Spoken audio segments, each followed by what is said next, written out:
Okay, hello everybody. This lecture will be talking about the state level of analysis. We will look inside the state and look at factors that contribute to foreign policy decision making. In this lecture, we'll be talking about the national self-image, the role of culture and domestic institutions.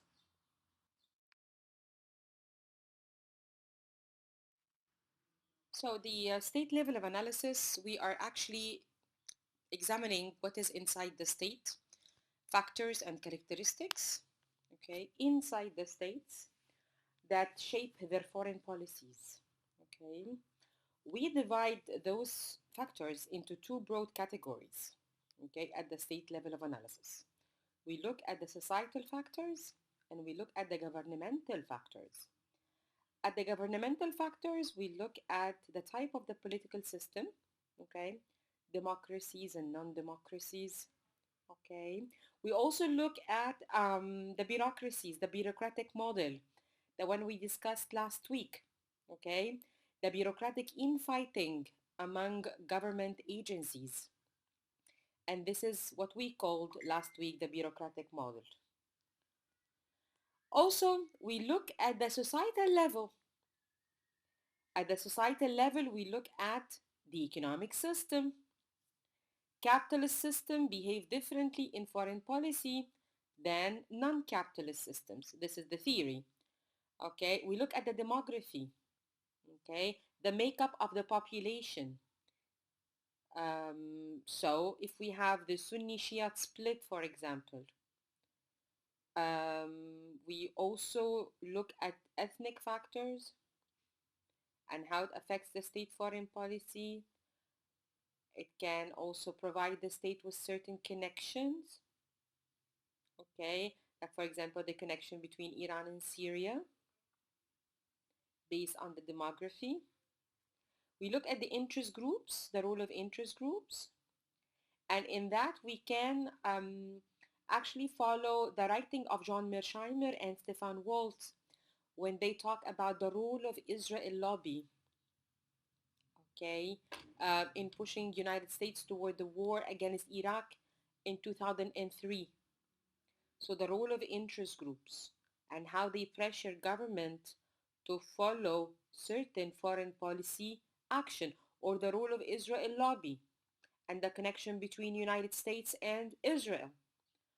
Okay, also we look into the role of the media and how the media plays a very important role in what we call agenda setting, what people are talking about and how they pressure government to follow certain foreign policy. We will see that and we will discuss it in details, and using the example of the conflict in Somalia, the crisis in Somalia in 1992, and how the media portrayed the image of the starving Somali people, and the people actually pressured the government, the United States government, George Bush the father, okay, in order to go and help the people in Somalia.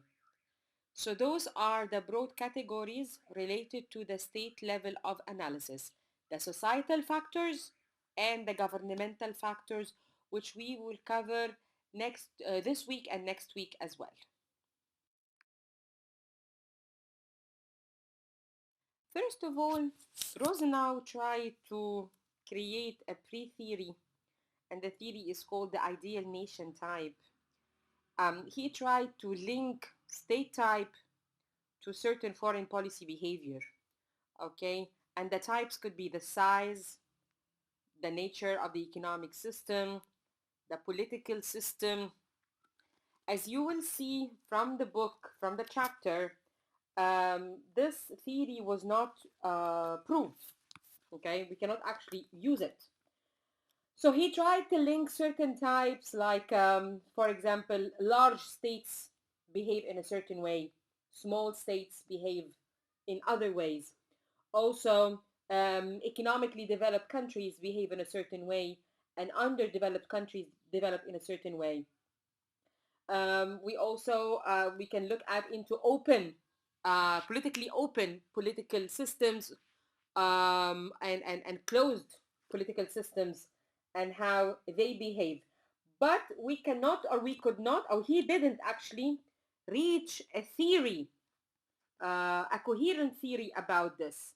But you can see in the book, chapter 5, page 84 and 85, how he tried to make those links and describe certain countries and tried to reach some conclusion, but actually it didn't work. The only thing that we can work on will be the nature of the political system, which we will see later.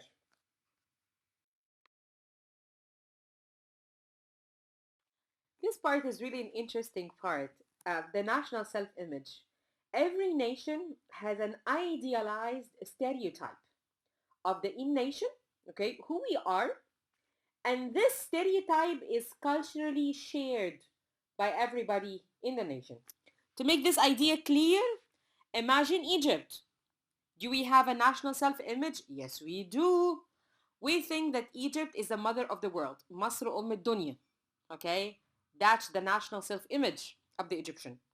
And based on that, as people, we expect Egypt to behave in foreign policy in a certain way, as really the mother of the world, engaged in whatever problems in the region, for example.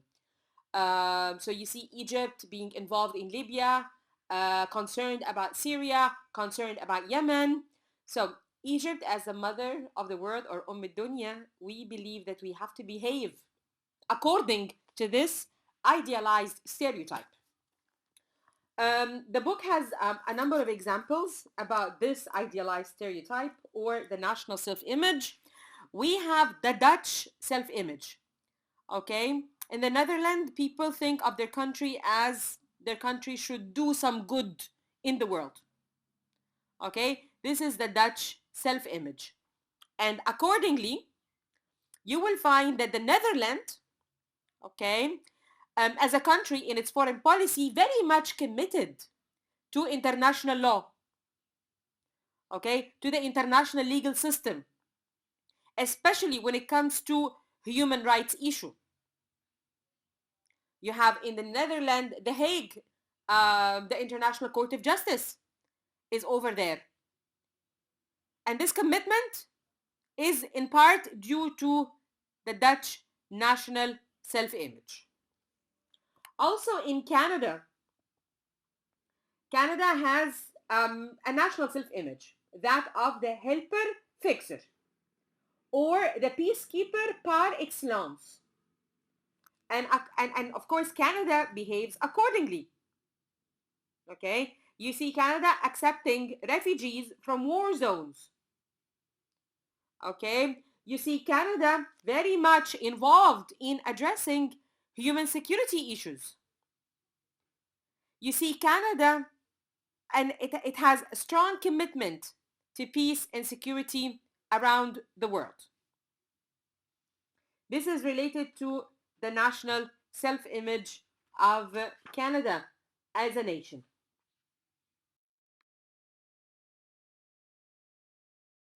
The national self-image can have a positive impact on foreign policy, and it can also have a negative impact on foreign policy. And here the book, page 88, talks about the patriotic self-image of the American people inside the United States. Okay, US positive patriotic self-image. It can have a negative impact. Let's first talk about this patriotic self-image. Okay, so the American people, okay, they believe that United States is a benevolent hegemon, benevolent America, benevolent hegemon, benevolent America, protecting freedom and democracy from perceived threats. Therefore, American people support their country military intervention abroad. Okay? This is a form of patriotic self-image. And as you will find out from the book, they say that this national self-image builds a loyal population that will not evaluate leaders' decision too critically And we will talk about this in details when we talk about the public opinion. Okay, when you have this patriotic self-image, you cannot imagine your country doing something bad. And even if you see your country doing something bad, it's because something about the other nation. So we will talk about this again when we talk about U.S. Foreign policy and the role of public opinion. And you will find that in the book as well. So when American people perceive the Abu Ghraib prison, for example, they will see, those are terrorists, so they deserve what is happening to them, not because something that is inherently bad in the United States. And this is all based on research, and you can find it in the book, page 88, chapter 5, page 88. Also, sometimes we have conflicted national self-image. Okay, so sometimes you see yourself as grandeur, but at the same time you see yourself as having some domestic issues, so you need to shrink and focus on domestic policy. So this conflicting national self-image could result in conflicted, contradictory foreign policy. Okay, because there will be competing tendency. Should we engage outside, or should we focus on the inside? Okay, this is in case of conflicted national self-image. So the national self-image, okay, accepted by the domestic culture, has very important effects. Okay, it affects the direction of a country foreign policy, as we explained in the previous slide. Okay, and also it affects the type of institutions constructed within the state. So the culture affect the institutions.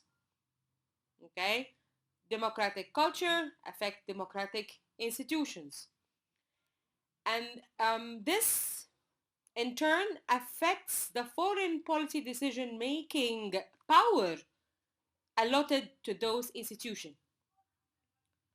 Okay, so again, we have a culturally maintained national self-image, and it affects the direction of the foreign policy of the country. Okay, we explained that in the last slide. In this slide, there is an intervening variable. Culture affects the construction of institutions, okay, and the power vested in those institutions, and those institutions affect the foreign policy of the country, okay, the foreign policy direction.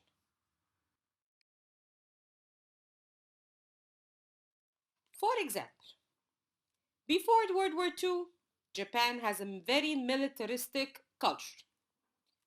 And after World War II, as a result of the defeat, okay, and anti-militarism was imposed on Japan. And this anti-militarism affected the Japanese culture. So Japanese culture became anti-militaristic. Okay, so Japan needed to channel the Japanese nationalism into a different direction.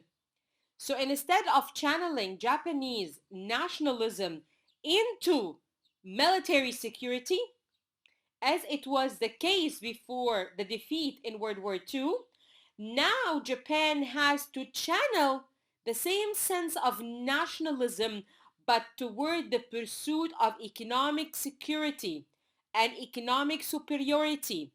This economic nationalism, okay, led to reducing reliance on important raw material through the development of technology, and hence Japanese technology. Okay, so this is how the culture affect the foreign policy direction.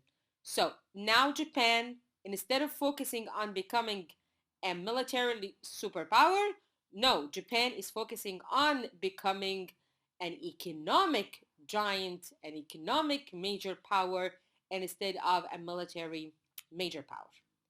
Okay, this culture affected the institutions of Japan and the institutions of Japanese government and agencies. Okay, so they give more power, not the Japanese military. Okay, the Japanese military was constrained after the defeat in World War II. Okay, no, more power was given to economic agencies. Okay, or agencies in charge of economic security. Those agencies, those government agencies were given more power than those tasked with military agencies. Okay, but mind you, and take into consideration that culture might change. Okay, culture may change.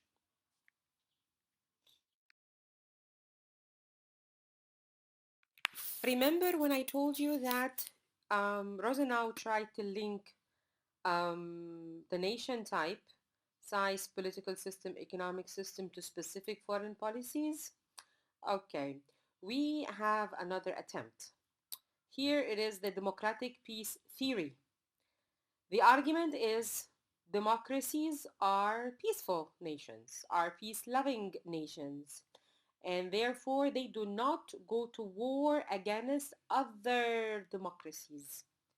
Okay? So democracies are less likely to go to war than non-democracies. Non-democracies are aggressive nations, okay, in their foreign policy, but democracies are peace-loving. Okay? Democracies don't go to war with other democracies. Okay? So we need to promote a world of democracy, okay? And this world of democracy will be free of wars. But democracy and the relationship with foreign policy. When you have a democratic nation, think of a peaceful, rational foreign policy. Okay? And the explanation, the reasons lie in the culture of those nations as well as their institutional structures, as we will see in the next slide.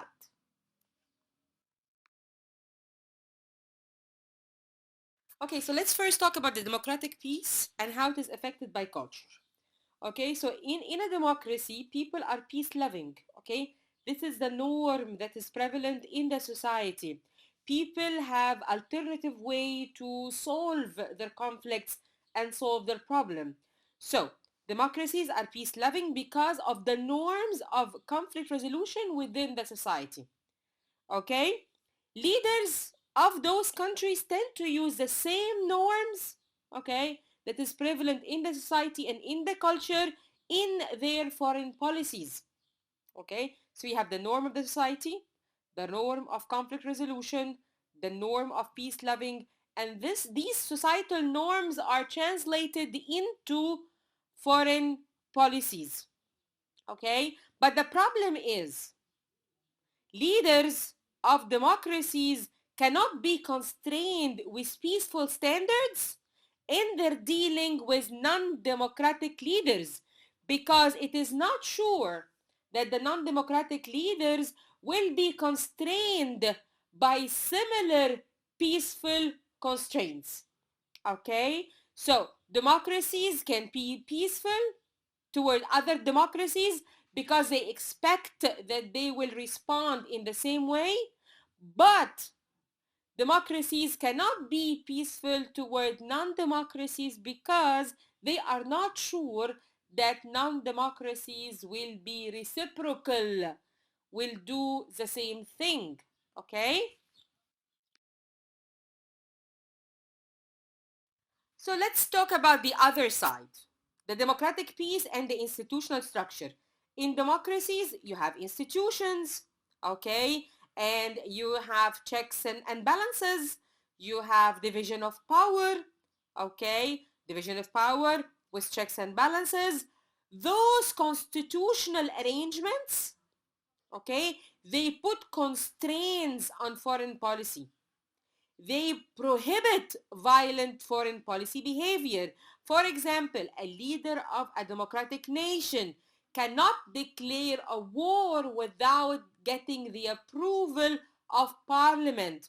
And in democracies, there is time to talk and consider, there is time for deliberation. So engaging in a violent foreign policy is not an easy decision because of the institutional constraints on the leader. The leader is constrained by institutions, by checks and balances. And another reason, all office holders in a democracy will have to face the voters in regular elections. So they are very careful before they engage in violent foreign policy who will pay the price. If the price is very high for the voters, for the public, okay, the leader will consider the same price in the next election. Okay, engaging in a violent foreign policy by the leader will cost him the next election. So that was basically the democratic peace idea, okay? Linking state political system to certain foreign policy behavior. Democracies behave in a certain way toward other democracies and toward non-democracies. And of course, the non-democracies are expected to behave differently. This idea was criticized, and the basis for criticism is, first of all, interstate war is generally rare. Currently, interstate war is not something that happens every day. Okay. And number two, the number of democracies are very small. We cannot generalize based on such small number of democracies around the world. Not only that their number is small, but democracies are basically Western nations. Who are the famous democracies? The Western countries, United States and Western Europe. And those countries are bound together in military alliance, which is NATO, okay, and economic interdependence in the form of the European Union.